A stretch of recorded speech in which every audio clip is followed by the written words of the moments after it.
Ayun.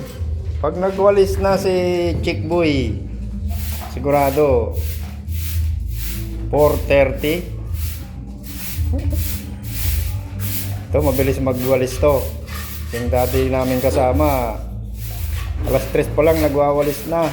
Sa sobrang sipag, alas 6 na, hindi pa tapos.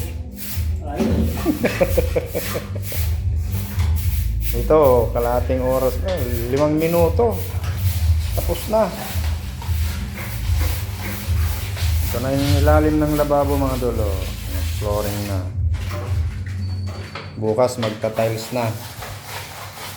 Tiles na. Ayan, naka-submeter mga dulo. Submeter, ayan, malinis na. Ka-submeter siya. Ayan. Tingnan yung mga tulog. Yan daw lalaki talaga.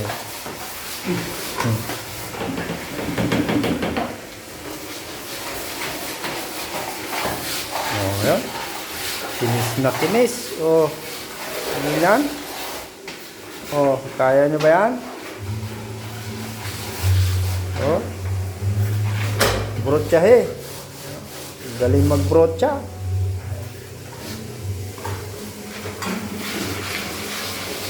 Ito naman tayo mga tol, ayan, naka-sliding na, nakabit na yung pinto, kaya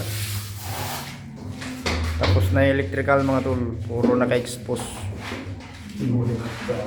Naka-expose lang kasi nasa tabi yung ano eh, nasa tabi yung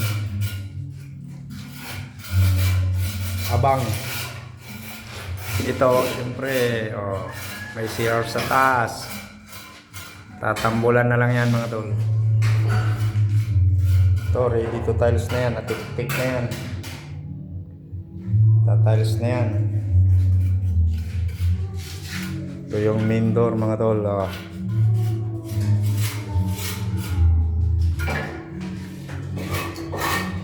Ayun. Layas na naman. Lalayas na naman. Kakabit na lang yung ano,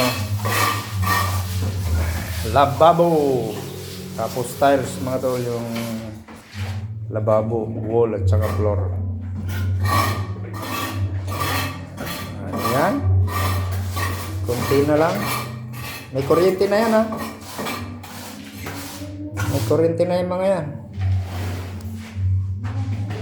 Saksakan ng rep, saksakan ng pangit.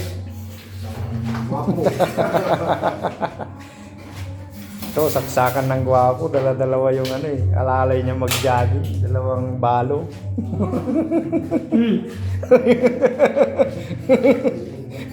Nag-react mga tol. Sinabi, dalawang balo eh. Sabi, ayos.